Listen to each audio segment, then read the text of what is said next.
పృథ్వీ విషయంలో నాకు ఒక్క చోట మాత్రం చాలా అంటే చాలా బాధేసింది. ఇన్నిసార్లు నామినేషన్‌లో ఉన్నాడు. జనాలు సేవ్ చేస్తూనే వచ్చారు. అయితే మెగా చీఫ్ ఇప్పుడు దాకా అవ్వలేదు. నిన్న మాత్రం చాలా అంటే చాలా బాధపడ్డాడు. అన్ని టాస్కులు బాగానే ఆడాడు. కానీ చివరిలో ఎక్కువ శాండ్ ఇటు పడిపోవటం వల్ల చాలా అంటే చాలా మైనస్ అయింది పృథ్వీకి అనే చెప్పుకోవచ్చు. ప్రేరణ గారు ఇటు తేజ దాంట్లో ఫస్ట్ వేస్తారు, తర్వాత కూడా తేజ దాంట్లోనే వేయాలి, కానీ అది పృథ్వీ దాంట్లోకి వచ్చింది. అలా పృథ్వీకి వెయిట్ పెరిగిపోయి చాలాసేపు హోల్డ్ చేశాడు.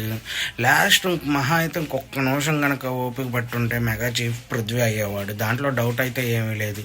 తర్వాత చాలా ఫీల్ అయ్యాడు. ఎంత ఫీల్ అయ్యాడంటే చాలాసేపు ఏడ్చాడు ఒంటరి కూర్చొని.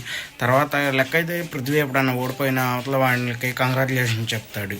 ఈసారి అది కూడా చాలా అంటే చాలా ఫీల్ అయ్యి ఉంటాడు. కానీ ఇంక ఛాన్స్ లేదు మెగా చీఫ్ అవ్వడానికి. అదొక్క చోట బాగా డిసప్పాయింట్ అయ్యి ఉంటాడు పృథ్వీ. మీరేమనుకుంటున్నారు? పృథ్వీ ఎఫర్ట్స్ ఎలా అనిపించినాయో కామెంట్లో మెసేజ్ చేయండి. అలాగే మన ఛానల్ లైక్ చేయండి, షేర్ చేయండి, సబ్స్క్రైబ్ చేయండి. ఏమైనా తప్పులుంటే మాత్రం కామెంట్ పక్కా చేయండి. మన ఛానల్ 5,000 సబ్స్క్రైబర్ల దగ్గరలో ఉంది. కొంచెం సబ్స్క్రైబ్ చేసుకోండి. Okay, thank you.